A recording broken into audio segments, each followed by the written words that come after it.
Many Canadians are wondering what can be done to prevent anti-Semitism. It's time for all of us to speak up.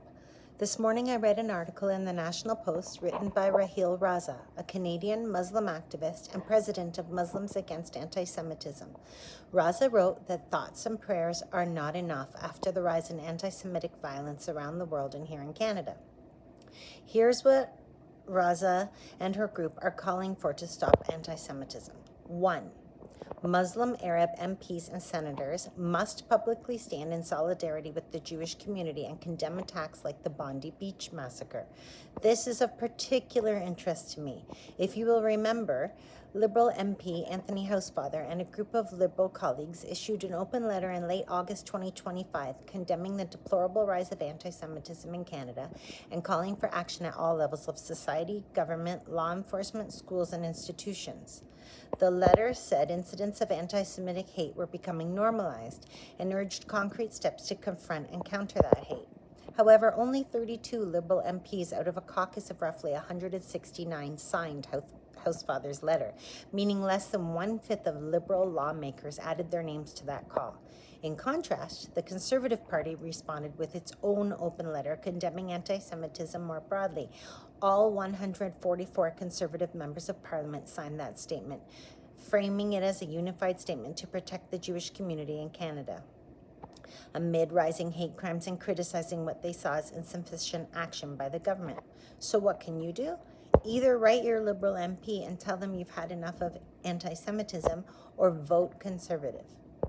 Raza's second statement was that Canada should ban the Muslim Brotherhood and its affiliates, just like some states have in the United States. Calls for a national inquiry into the Muslim Brotherhood in Canada go back nearly 20 years. I myself wrote a 10-minute reel on the subject. One of the strongest voices was Tom Quiggin, a former Privy Council intelligence analyst and military intelligence officer. In his study, The Muslim Brotherhood in North America, Quiggin warned that the Brotherhood operates through front organizations, seeks long-term political influence, and should be formally investigated in Canada.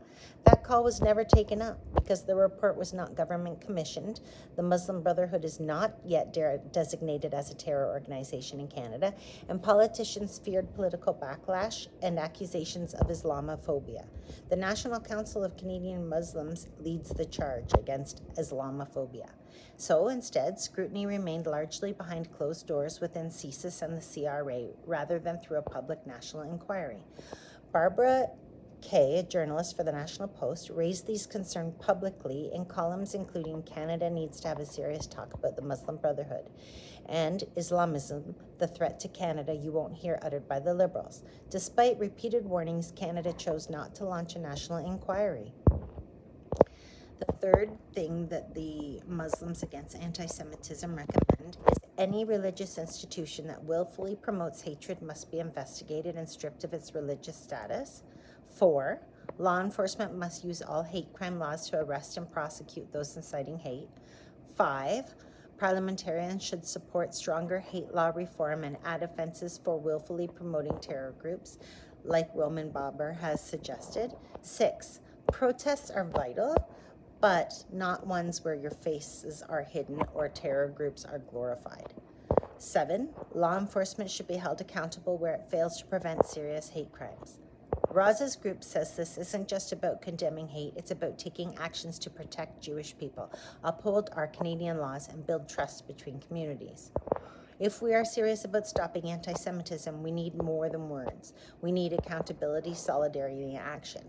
I would argue that Canada has hate laws already, and our police have to be given permission to make the arrests, and then the courts have to prosecute the people.